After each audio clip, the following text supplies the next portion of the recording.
안녕하세요. 영수아줌마예요.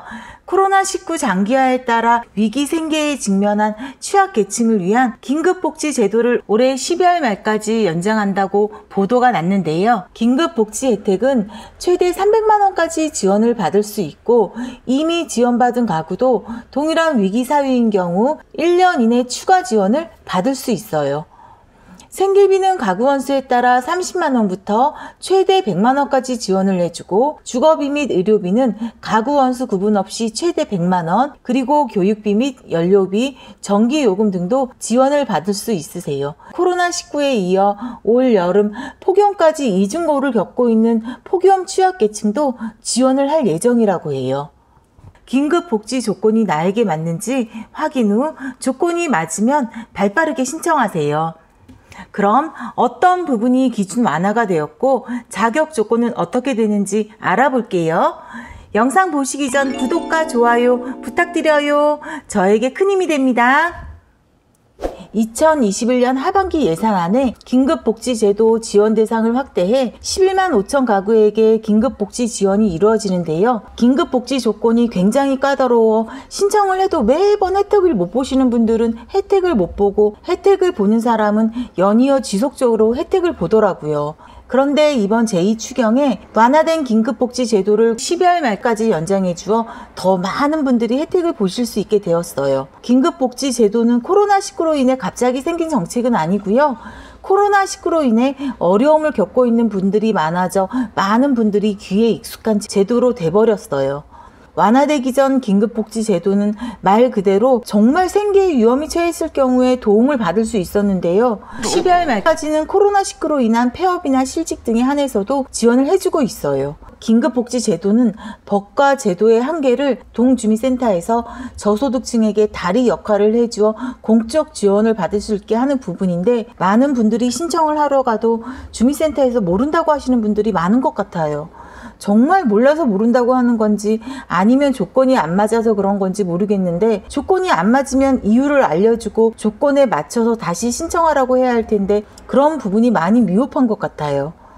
신청하시는 분들 대부분 연세가 많거나 정보에 취약한 부분이 있다 보니 무작정 어려울 때 주민센터에 가셔서 어려울 때 지원해주는 제도가 있다고 하더라 이런 식으로 신청하면 안 되시고요. 자격 조건이 맞으시면 정확한 명칭을 대시고 이런 부분에서 이런 식으로 지원을 해준다고 하는데 자격 조건이 맞아 신청하려고 한다고 먼저 정확히 이야기해 주셔야 한 번이라도 더 신경 써서 확인해 주실 것 같아요. 긴급복지 지원 대상은 갑작스러운 위기사유 발생으로 생계 유지가 곤란한 가구에 한해 신청이 되는데요. 세밀히 분석한 위기사유로는 주소득자의 사망, 가출, 행방불명, 구금시설에 수용되는 등의 사유로 소득을 상실한 경우, 말 그대로 가장의 사망이나 집을 나가 연락이 단절되었을 때 해당이 되세요. 가구 구성원으로부터 방임 유기되거나 학대를 당한 경우는 가족이 돌보지 않아 생계가 곤란하신 분들도 신청하실 수 있으세요.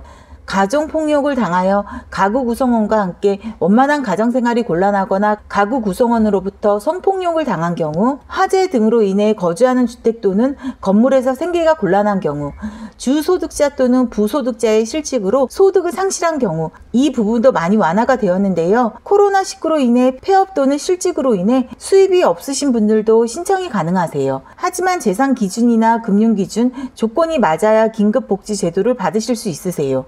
이 부분에 해당하시는 분들이 많은 것 같아요. 요즘 제 주위에도 코로나19 발생 후 수입이 줄어들더니 쉬시는 분들이 많이 있거든요. 보건복지부령으로 정하는 기준에 따라 지방자치단체의 조례로 정한 사유가 발생한 경우, 간호간병 양육 등으로 소득이 미미한 경우나 수도나 가스 중단이 되었을 때도 신청이 가능하시고요. 사회보험료, 주택 임차료 체납 등도 신청하실 수 있으세요. 쉽게 이야기하자면 의료보험이나 월세가 미납되었거나 가스 또는 수도가 중단된 경우도 신청이 가능하세요.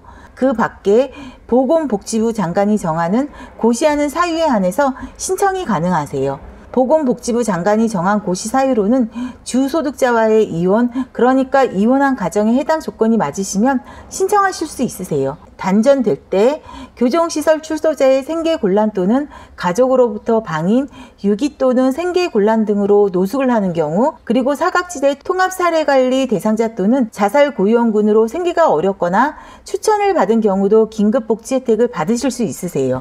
쪽박촌, 고시원, 옥탑방 등의 거주자, 고독사 위험가구, 저소득층 독거 어르신, 폭염으로 인한 온열 질환자가 많이 해당되세요. 선정 기준은 기준 중위소득 100% 이하, 1인 가구 182만 7,831원 이하, 2인 가구 308만 8,079원 이하, 3인 가구 398만 3,950원 이하, 4인 가구 487만 6,290원 이하, 재산 기준은 3억 2,600만 원 이하, 금융재산 기준은 1,000만 원 이하여야 신청이 가능하세요. 이 기준은 12월 말까지만 적용이 되세요. 긴급복지 지원 내용은 생계지원은 1인 30만 원, 2인 50만 원, 3인 70만 원, 4인 100만 원이 생계급여로 지원이 되시고요. 주거지원은 가구원수 구분 없이 최대 100만 원 지원, 의료지원도 가구원수 구분 없이 최대 100만 원, 돌봄 서비스 이용은 최대 158만 원, 사회복지시설 이용은 일시 3시간 48,170원, 단기시설 1일 58,070원, 이동지원은 60분 14,800원, 주거지원은 60분 14,800원, 식사지원은 일시 7,800원을 사회복지시설 이용비로 지원을 받을 수 있으세요.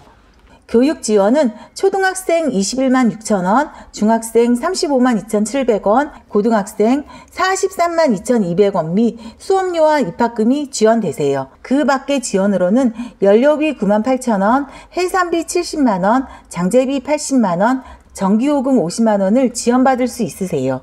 긴급복지 지원 제도는 위기 상황으로 인해 생계에 어려움이 있는 분들이 실제 도움을 받을 수 있도록 먼저 필요한 복지 서비스 등 도움을 드리고 지원 기준 등을 나중에 조사하는 것을 원칙으로 하고 있어요. 긴급복지 지원 횟수는 1회이지만 생계비, 의료비 항목만 1회 추가 지원이 가능하세요. 재지원 횟수는 기존 동일한 위기 사유인 경우 1년 이내 재지원이 불가했지만 한시적 완화 조치로 인하여 동일한 위기 사유인 경우에는 1년 이내 재지원이 가능하세요.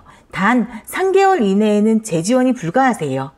이번 서울시 복지정책실장은 서울형 긴급복지의 문턱을 낮춰 코로나19로 인해 복지 사각지대 해소에 총력을 다하고 저소득 취약계층의 생계 안정을 이끌겠다고 말했는데요. 이 말을 꼭 지켜주었으면 좋겠어요. 신청은 시, 군, 구청, 상담은 읍면동 주민센터 또는 보건복지상담센터 129에서 상담과 신청을 하시면 되세요. 오늘은 9월까지 완화된 긴급복지 제도에 대해 안내해 드렸어요. 영상이 조금이라도 도움이 되었으면 구독과 좋아요 부탁드려요. 더 좋은 영상으로 보답하겠습니다. 그럼 영상 끝까지 시청해 주셔서 감사합니다.